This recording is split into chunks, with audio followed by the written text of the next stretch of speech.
So, this week's episode comes from an article that I read on Monday.com. If you're not familiar with Monday.com, go check it out. It's a really good project management tool that I use at work. But I get these really great articles from Monday, and this one was on supporting women in the workplace. Now, it was originally posted back in, I think, late February or early March, as it was talking about Women's History Month.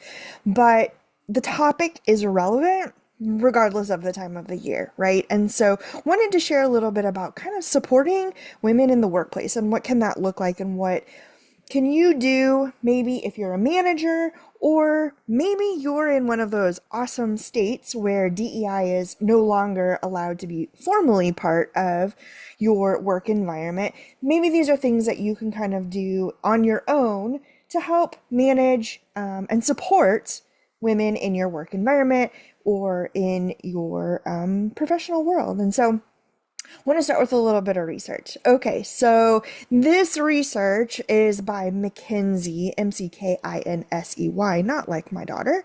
And it tells us that women are less likely than men to be hired for jobs. This is new research. The last I checked, it was 2025. So men are more likely to be hired. Women are less likely to be hired than men. And 39% of first level promotions is the percentage that women receive. So 39% of women in the workforce are receiving first level promotions. The last I checked, and I'm not great at math, but I'm good enough to know that's less than half the women in organizations are getting that first level of promotion. So those numbers are quite troublesome to me. It is 2025, and we're continuing to see, according to the Associated Press, that the pay gap is wider for the first time in 20 years. So, friends in a progressive era, maybe, I don't know, in America, it feels like we're not quite progressive right now.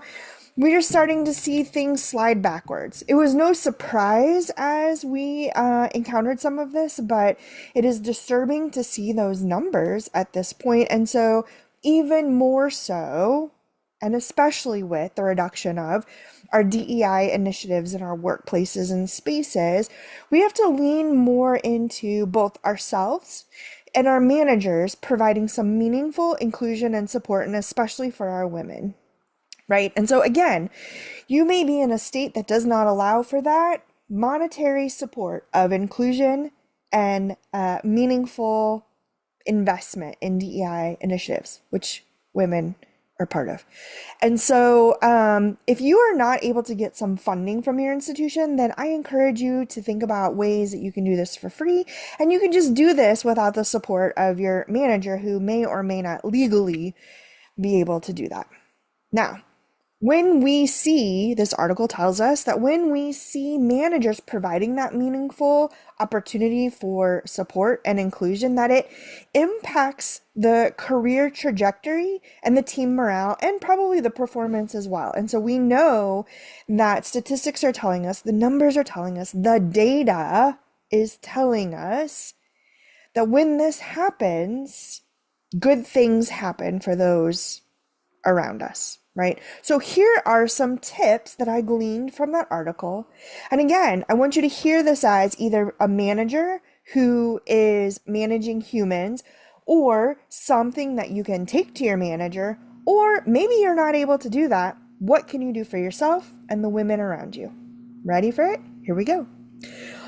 First tip is to be aware of personal biases. So we know that bias happens all the time in the workspace and workplace, and gendered bias certainly is no unfamiliarity. It is not unfamiliar.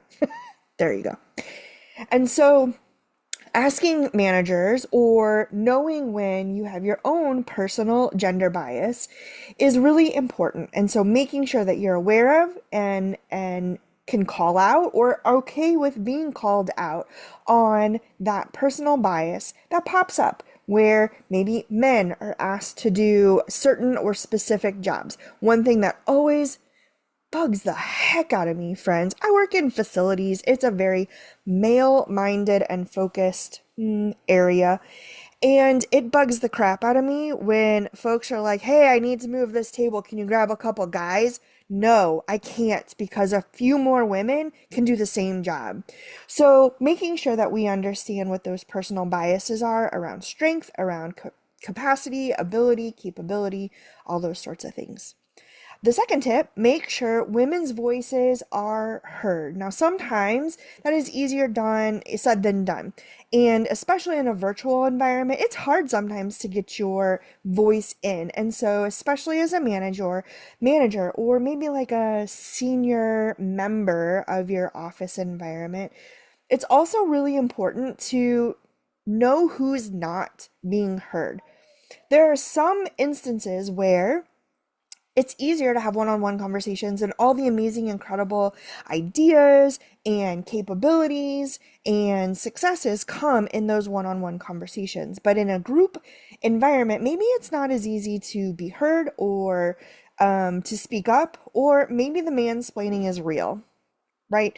Maybe it's happening, and so folks choose not to engage in the conversation or even put themselves out there. So, as a senior leader or as a manager of your organization or as someone who just gives a damn, apparently I'm on fire this week, friends, it is important that you bring to attention the women who you know have the incredible ideas, who you know can do the incredible, awesome, amazing things. And maybe it's not a calling them out in a meeting because some folks get real flustered with that, but maybe it's highlighting in a one-on-one kind of side chat or asking in a one-on-one meeting ahead of the larger group meeting if you can help bring that conversation idea to light, to the conversation and to the table, and coaching women to be able to speak up and speak proudly about the things that they want to share and the ideas that they have.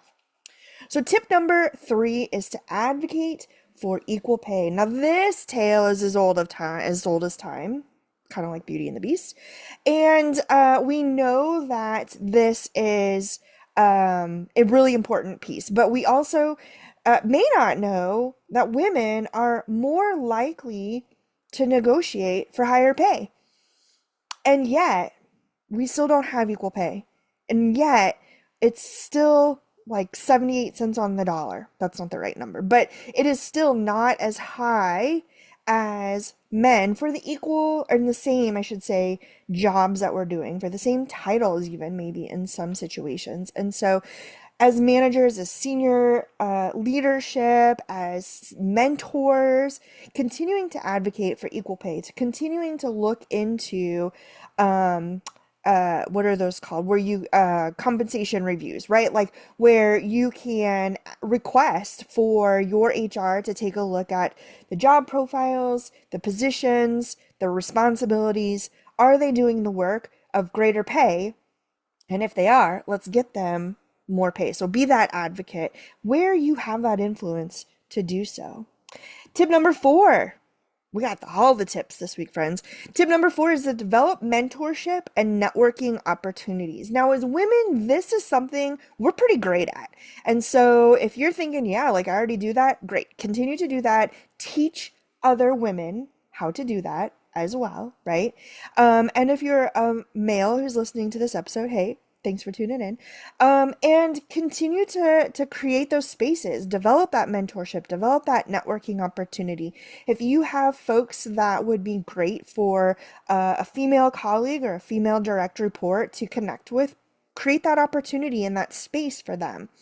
We know that 70% of women have career success because of mentorship relationships and networking opportunities. So continue to advocate for those spaces, continue to encourage folks to engage in those relationships and support those opportunities.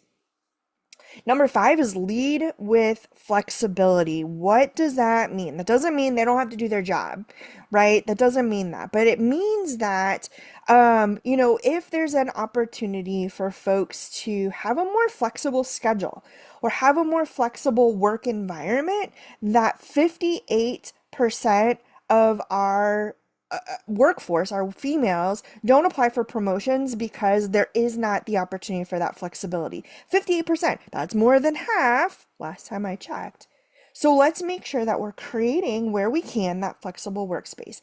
Maybe that means that we can accommodate for daycare pickup differently or school bus drop off differently, making that a flexible environment while still getting the job done, while still getting the hours in, is incredibly appealing to women and makes them want to seek out promotional opportunities or ask for additional engagement opportunities within the workplace. And last but certainly not least is to recognize true leaders. Make sure that those women who are standing out are getting the opportunity to be recognized. If someone has coordinated a project that has been very successful, taking that time the next time that you meet as a full unit or a full staff to highlight that leader is incredibly valuable. Sharing their name and their successes in front of senior leadership, again, incredibly valuable in recognizing those true leaders and giving them a space to be honored for their work, for their successes is really valuable and important, and kind of a small thing you can do. Just remember that, folks like to be recognized in different ways. Make sure that they're also aware of that. But bringing up someone's name is quite an honor and is quite a valuable thing for supporting women in the workplace. So friends, I guess I was fired up this week. I really enjoyed this article. I'll see if I can find the link to it again to share it. I don't know if there's a link to Monday.com. I got it in my email. So let me check. If I can find it, it's going to be in the show notes as always. And hopefully you found either some ways that you can support women in your work environment or ways that you can ask for that support in your work environment or provide it to fellow women in your workspace. So friends, thanks again for following along, for continuing to be part of this community. This week's affirmations: I'm done apologizing for spending time focused on me. I'm done apologizing for creating opportunities for myself and for other women. And this one's for you, fill in the blank. I'm done apologizing for... Friends, go out there, have an incredible week. Do the amazing things I know you're capable of. Remember, if you're not already, to like, follow, and share wherever you're listening to this podcast episode.